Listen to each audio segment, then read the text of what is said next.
onun neden peyda oldu? Bize öyle fikir bunu yapmaya. Birinciden ihtiyaç var idi.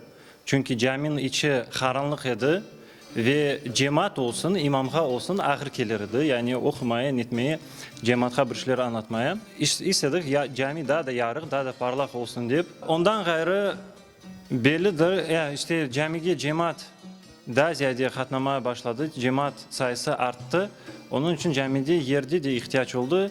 Bu sebepten bizler daha ikinci kat balkon kurduk, ikinci kat kurduk.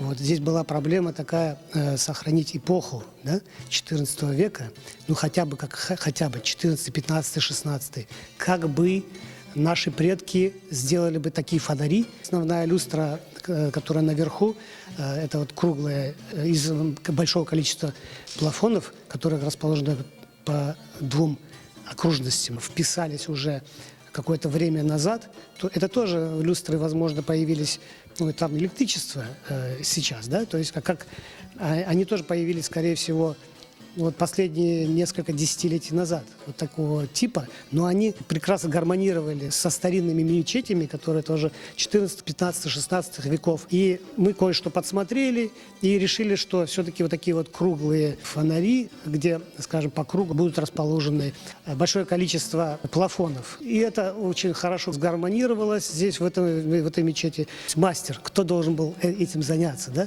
То есть у меня был... Единственная кандидатура – это Рустем Ага Дервиш. Я, когда приехал в Старый Крым, мне там собрался коллектив, который задумали навести порядок в джами. И они спросили, интересно ли мне и как я себе это вижу. Задача кажется сложной, на самом деле это все просто.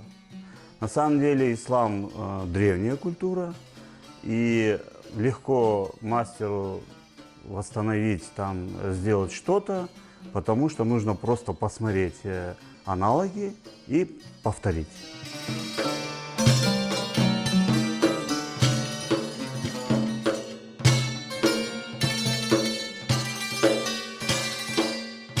Что касается витражей, у нас же есть такой инвер яшлавский, такой самородок. Он когда стекла закончил, мы это собрали, убедились, что это красиво, и только потом я в меди это все собрал. Все это ручная работа, абсолютно каждый элемент это ручная работа. И сами люстры, и все светильники, и даже маленькие гайки и шурупики, это все было ювелирное литье.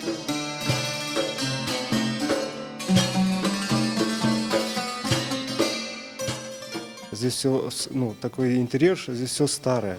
Поэтому надо было постараться сделать так, чтобы весь балкон, все изделия деревянные, они смотрелись, как будто они сделаны очень много веков назад.